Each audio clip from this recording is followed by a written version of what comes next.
توحید انتہائی اشرف اور افضل علم ہے، کیونکہ یہ اللہ رب العالمین کی معرفت کا علم ہے۔ اللہ رب العالمین کو جاننا اور پہچاننا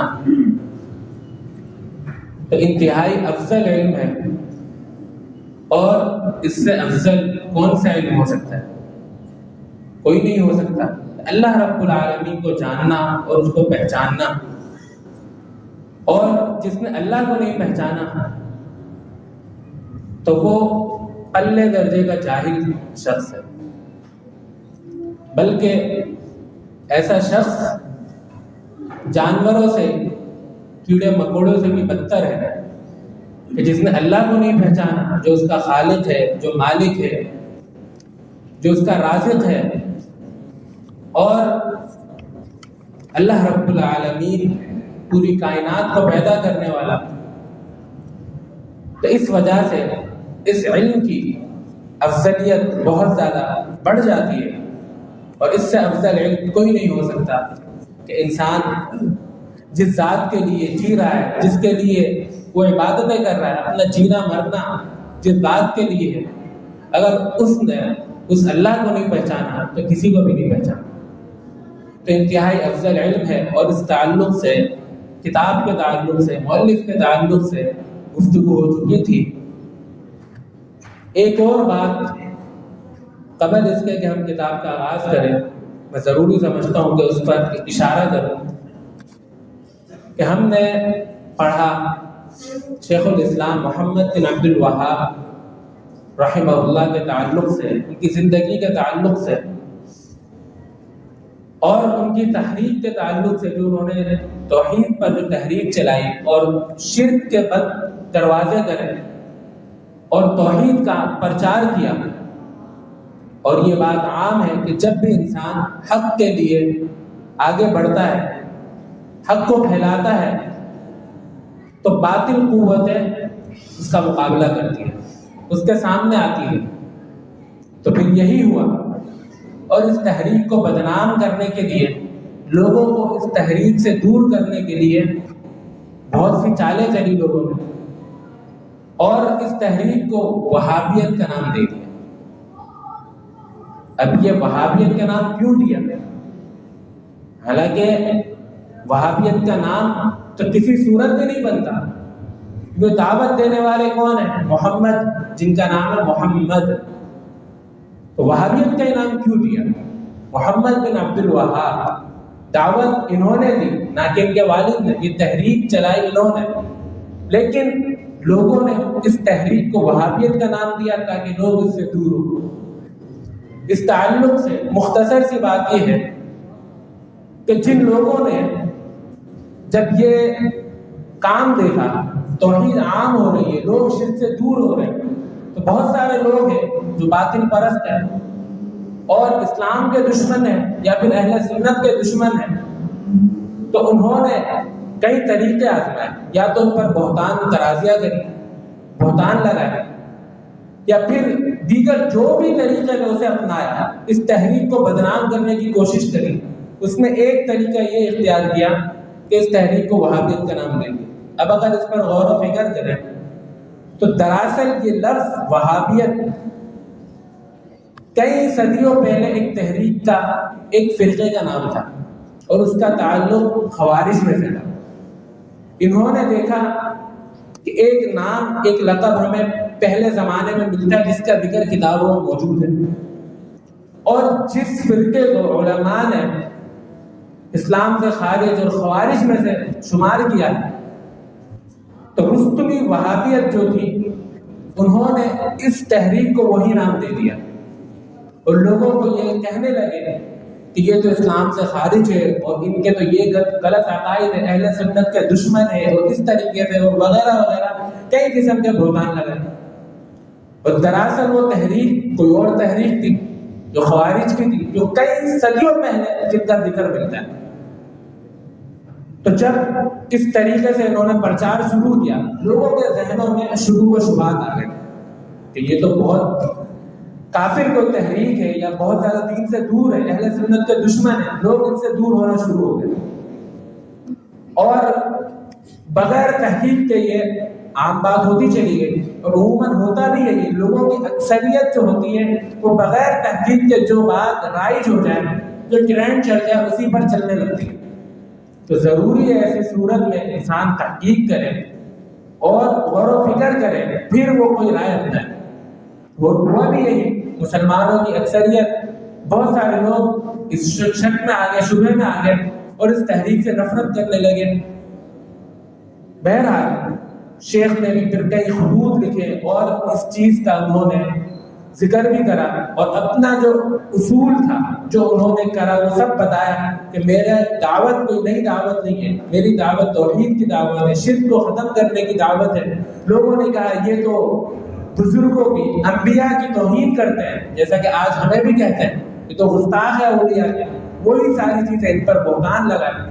انہوں نے کئی خطوط لکھے، علماء کو لکھے اور اپنی دعوت واضح کری کہ میری دعوت کوئی نئی دعوت نہیں ہے، بلکہ وہی دعوت ہے جو نبی صلی اللہ علیہ وسلم لے کر آئے، اور میں آج صحیح طریقے سے اسے بیان کر رہا ہوں، نہ کہ ہم اولیاء کے، نہ انبیاء کے گستاخ ہیں، اور نہ ہی ہم اہل سنت کے دشمن ہیں۔ اور اگر ان کو کوئی لقب دینا تھا تو محمد ہی لقب دے دیتے، وہابیت ہی کیوں دیا؟ اس کی ایک اور وجہ یہ تھی، اگر وہ لقب یہ دیتے محمد ہی، اس سے کیا ہوتا کہ لوگ سمجھتے کہ یہ تو وہی نبی صلی اللہ علیہ وسلم سے ان کا دین کے تعلق ہے، لوگ اور زیادہ اس تحریک کی طرف بڑھتے۔ ان کا مقصد ہی کچھ اور تھا، اس تحریک سے دور کرنا تھا، شرک میں لگائے رکھنا تھا، تو انہوں نے وہابیت کا لقب دے دیا۔ تو بہرحال یہ کچھ اشارے تھے وہابیت کے تعلق سے، تو لوگوں نے اس لقب کو اس لیے عام کرا تاکہ لوگ اس تحریک سے دور ہو، توحید سے دور ہو اور شرک میں لگے رہیں۔ لیکن پھر جب علماء نے اس پر وضاحت کری اور بیان کرا کہ یہ غلط لوگوں کو لقب دیا گیا ہے، یہ تحریک کو غلط نام دیا گیا ہے، اور اس کا مقصد علماء نے واضح کر دیا۔ اور پھر کچھ علماء نے یہاں تک بھی کہا اگر صحیح عقیدہ رکھنا، صحیح توحید پر رہنا اگر یہی وہابیت ہے تو انہوں نے اقرار کرا پھر تو ہم وہابی سے ہیں۔ اگر تم اس کو وہابیت کہتے ہو جو نبی صلی اللہ علیہ وسلم کے طریقے پر چلتا ہے، سنت کے مطابق، تو پھر ہم وہابی کہہ لو۔ اگر اس طریقے سے تم بدنام کر رہے ہو تو پھر وہابیت ہی سمجھو گے۔ خیر، اللہ تعالیٰ نے ان کا نام آج تک روشن رکھا، اور جنہوں نے ان پر کیچڑ اچھالا، توحید کو دور کرنے کی کوشش کری، شرک کو عام کرنے کی کوشش کری، اللہ تعالیٰ نے ان کا نام صفحہ ہستی سے مٹا دیا۔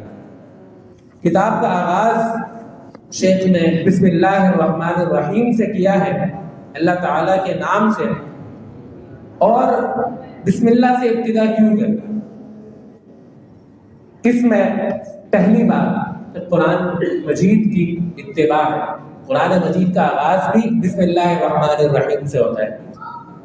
تو اور یہ بہت سارے مؤلفین اور یہی طریقہ رائج ہے کہ بسم اللہ الرحمن الرحیم سے مصنفین اپنی کتابوں کا آغاز کرتے ہیں، قرآن مجید کی ابتدا کرتے ہوئے، اور پھر اس کے ساتھ ساتھ نبی صلی اللہ علیہ وسلم کی اتباع کرتے ہوئے۔ نبی صلی اللہ علیہ وسلم جو خطوط لکھتے ہیں تو اس کا آغاز بھی بسم اللہ الرحمن الرحیم سے لکھتے ہیں، جیسا کہ نبی صلی اللہ علیہ وسلم نے ہرقل کو خط لکھا، اس میں ابتدا کس سے کری؟ بسم اللہ الرحمن الرحیم۔ تو نبی صلی اللہ علیہ وسلم کی اتباع بھی ہے اس میں۔ پھر اس کے ساتھ ساتھ بلکہ انبیاء علیہ السلام کا یہ طریقہ ہے۔ شیخ صالح سندھی حفظہ اللہ کہتے ہیں کہ یہ صرف یہی نہیں بلکہ انبیاء علیہ السلام کی سنت رہی ہے۔ قرآن مجید میں انہ من سلیمان و انہ بسم اللہ الرحمن الرحیم، سلیمان علیہ السلام نے خط لکھا، اس کی ابتدا بھی بسم اللہ الرحمن الرحیم سے کی۔ بسم اللہ الرحمن الرحیم کا معنی کیا ہے؟ تو اس کا معنی اللہ تعالیٰ کے نام سے جو انتہائی مہربان اور نہایت ہی رحم کرنے والا ہے۔ اب اس کا ترجمہ تو یہی ہے کہ میں اللہ تعالیٰ سے مدد طلب کرتے ہوئے جو بہت زیادہ مہربان اور بہت زیادہ رحم کرنے والا ہے۔ اب اس میں ہم کیا فعل مانیں گے؟ مطلب اس میں تو کہیں یہ نہیں لکھا ہوا بسم اللہ الرحمن الرحیم کا ترجمہ یہ کیا میں ابتدا کرتا ہوں کھانا کھاتا ہوں. تو انسان جو بھی کام کر رہا ہے جب وہ بسم اللہ پڑھے گا تو اس کی وہی نیت اس میں شامل ہوگی. اگر وہ کھانا کھا رہا ہے تو وہاں پر اس کی نیت ہوگی کہ میں کھانا کھاتا ہوں اللہ تعالیٰ کے نام سے. کتاب پڑھ رہا ہے تو اللہ تعالیٰ کے نام سے میں کتاب پڑھتا ہوں, تو وہاں پر وہی جملہ آ جائے گا جو کام وہ کر رہا ہے. تو بسم اللہ الرحمن الرحیم اگر ہم پڑھ رہے ہیں تو ہم اللہ تعالیٰ سے مدد طلب کرتے ہوئے پڑھ رہے ہیں. وہ ذات جو کہ انتہائی مہربان رحم کرنے والا, بہت زیادہ رحم کرنے والا ہے. الرحمن اور الرحیم دونوں اللہ تعالیٰ کی رحمت سے, یعنی رحم کرنا اللہ تعالیٰ کی صفت ہے, اور دونوں میں یہی مطلب ہے. رحمان میں زیادہ مبالغہ, بہت زیادہ رحم کرنے والا, اور رحیم میں بھی مبالغہ ہے لیکن رحمان میں اس سے زیادہ مبالغہ ہے. علماء نے اس پر بھی بحث کری اور فروع ذکر کیے ہیں, لیکن ہم اسی پر اکتفا کرتے ہیں تاکہ بہت زیادہ گہرائی میں نہ چلے جائیں. بسم اللہ الرحمن الرحیم. اس کے بعد شیخ نے دکھائی کتاب التوحید. انشاءاللہ تعالیٰ اگلے ہفتے کوشش ہوگی کہ چند کتابیں بھی موجود ہو تو دیکھنے میں آسانی ہو اور سمجھنے میں بھی آسانی ہو. اس کے بعد انہوں نے کتاب التوحید لکھا ہے, بسم اللہ الرحمن الرحیم پھر کتاب التوحید. تو یہاں یہ سمجھنا ضروری ہے, کتاب کا معنی ہم جانتے ہیں توحید, توحید کی کتاب.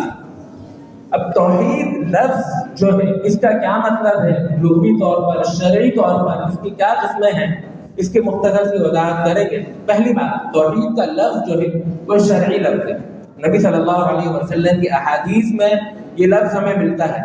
نبی صلی اللہ علیہ وسلم نے یہ توحید کا لفظ استعمال کیا ہے کئی احادیث میں, جیسا کہ نبی صلی اللہ علیہ وسلم نے ذکر کیا کہ اہل توحید کو جہنم سے نکالا جائے گا جن کے دل میں ذرہ برابر بھی ایمان ہوگا. نبی صلی اللہ علیہ وسلم توحید کا لفظ استعمال کیا, صحابہ کرام نے بھی کیا ہے, تو یہ لفظ شرعی لفظ ہے. توحید کا مطلب کیا ہے؟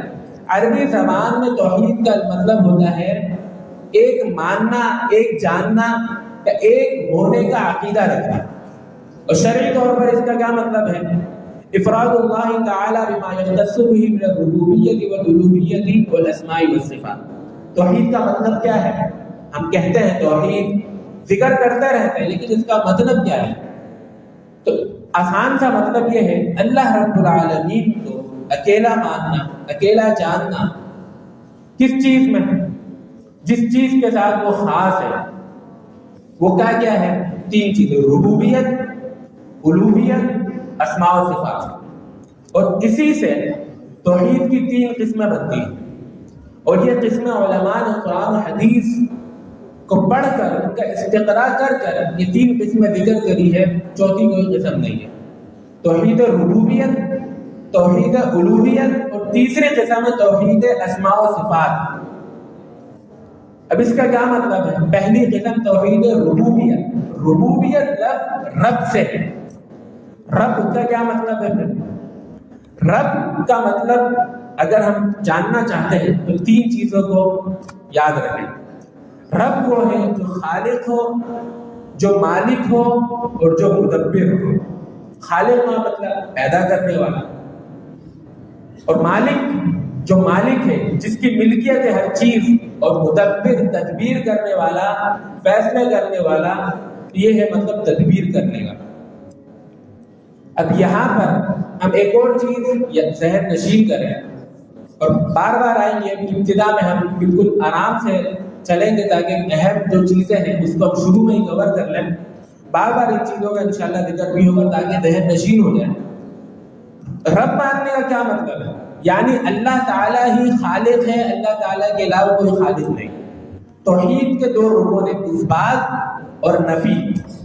یعنی اللہ تعالیٰ کو رب ماننا, اللہ تعالیٰ کو خالق ماننا, اس کا اثبات کرنا, اقرار کرنا, اور اللہ کے علاوہ تمام لوگوں کے رب ہونے کی نفی کرنا. اللہ تعالیٰ ہی رب ہے, یہ ہے اثبات. اللہ تعالیٰ کے علاوہ کوئی رب نہیں, یہ ہے نفی. رب میں تین چیز آتی ہیں, خالق ہونا, اللہ تعالیٰ ہی خالق ہے، ہر شے کا پیدا کرنے والا ہے، اللہ تعالیٰ کے علاوہ کوئی پیدا کرنے والا نہیں۔ تو اس بات اور نفی توحید کے دو رکن انتہائی لازم اور ملزوم ہے۔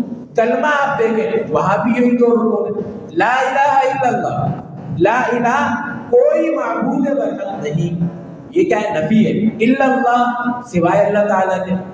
تو یہ ہر جگہ ہر صفت میں اسی طریقے سے لاگو ہو گئی یہ دو رکن۔ اسی طرح آپ دیکھیں مالک، اللہ تعالیٰ ہی مالک ہے، اللہ تعالیٰ کے علاوہ کوئی بھی مالک نہیں، ایک ذرے کا بھی مالک نہیں ہے۔ تو یہ عقیدہ ہونا چاہیے، اگر کسی نے ایک ذرے کا بھی مالک کسی کو سمجھا اسی طرح جیسا اللہ ہے تو اس نے اللہ کے ساتھ شریک قرار دے دیا۔ پھر اسی طرح اگر ہم دیکھیں قرآن مجید اللہ تعالیٰ کیا فرماتا ہے، ما یملکون من قطمیر، تو اللہ کے علاوہ غیروں کو پکارتے ہو تو وہ کھجور کے نہیں، کھجور کے گٹلی کے بھی نہیں، بلکہ کھجور کی گٹلی میں جو چھلکا ہے یا جو دھاگا ہے اس کے بھی مالک نہیں ہے، اس کا بھی مالک جو ہے اللہ رب العالمین ہے۔ تدبیر کرنے والا، فیصلے کرنے والا اللہ ہی ہے، اللہ کے علاوہ کوئی بھی نہیں ہے۔ یہ رب ہونے کا معنی ہے۔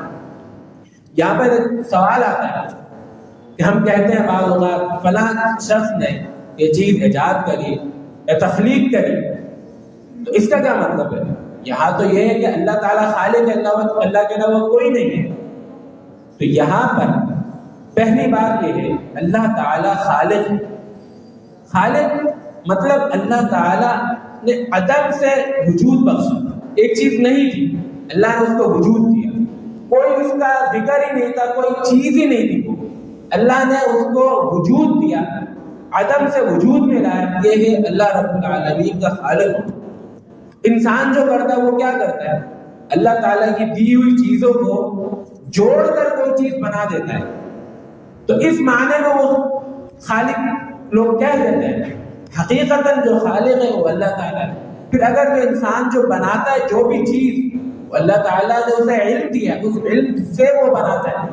پھر ہر انسان ہر چیز نہیں بنا سکتا، پھر اگر وہ بنا بھی سکتا ہے تو کئی چیزیں وہ اکیلا نہیں بنا سکتا، اسے ایک جماعت چاہیے ہوتی ہے۔ تو انسان بہت محدود ہے اس خلقت میں، اور اگر وہ بنا بھی رہا ہے تو اللہ تعالیٰ کی دی ہوئی چیزوں کو جوڑ کر بنا رہا ہے، تو عدم سے وجود نہیں لا رہا۔ تو اللہ تعالیٰ خالق ہے، اللہ تعالیٰ کو کوئی خالق نہیں، تو اس معنی میں کوئی بھی خالق نہیں ہے۔ اور جو انسان کر رہا ہے وہ اصل خلقت نہیں ہے، وہ تو اللہ تعالیٰ نے جو چیزیں پیدا کری اسی کو جوڑا اور کوئی چیز بنا دی، کوئی جہاز بنا دیا، وہ لوہا کس نے اتارا؟ اللہ تعالیٰ نے اتارا۔ وہ چیزیں کس نے دی؟ اللہ تعالیٰ نے دی، انہیں کو جوڑ کر اس نے بنایا۔ اسی طرح یہ ساری چیزیں مالک ہونا، اگر کوئی انسان مالک ہے تو اسے مالک کس نے بنایا؟ اللہ تعالیٰ نے بنایا۔ پھر کئی لوگ مالک ہوتے ہیں لیکن مکمل تصرف نہیں کر سکتے۔ ہمیں اللہ تعالیٰ نے بہت ساری چیزیں دی ہیں، کیا ہم ان پر مکمل تصرف کرتے ہیں؟ ہم چاہیں اپنے جو چیزیں ان کو جلا ڈالیں، ایسا ہے نہیں، شریعت نے ہمیں روکا ہے، ہم اسراف نہیں کر سکتے، ہم پھر اس کے ساتھ ساتھ چیزیں برباد نہیں کر سکتے، شریعت نے ہمیں قید لگائی ہے۔ تو ہماری ملکیت تو انتہائی محدود ہے، اور وہ ملکیت بھی وہ ہے جو اللہ تعالیٰ نے دی ہے۔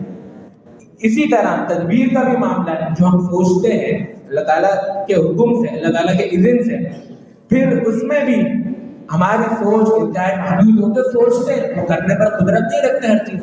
اللہ تعالیٰ ایسا خالق ہے، ایسا مالک ہے، ایسا مدبر ہے کہ اس جیسا کوئی خالق نہیں، کوئی مالک نہیں، کوئی مدبر نہیں۔ توحید کی جو دوسری قسم ہے وہ توحید الوہیت ہے، یعنی اللہ تعالیٰ کو صرف اکیلا معبود ماننا۔ پہلی قسم ہے توحید الربوبیت، رب سے ماخوذ ہے، اور رب کا مطلب خالق، مالک اور مدبر ہے۔ دوسری قسم ہے توحید الوہیت، اس کا مطلب کیا ہے؟ اللہ تعالیٰ کو معبود ہونے میں اکیلا ماننا، اور اللہ کے علاوہ تمام معبودوں کی نفی کرنا، ان کا انکار کرنا، اللہ کے علاوہ کوئی بھی معبود برحق نہیں ہے۔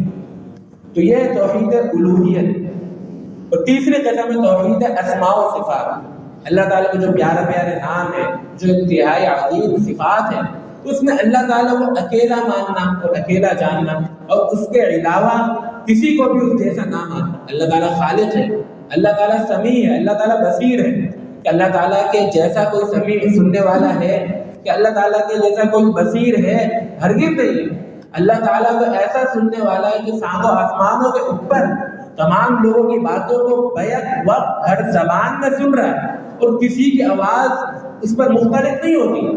کہ اگر ہماری سماعت کیسی ہے، ہم بہت مختصر سے محدود ہے، کوئی دور شخص بیٹھا ہے اس کی آواز نہیں سن سکتا ہے۔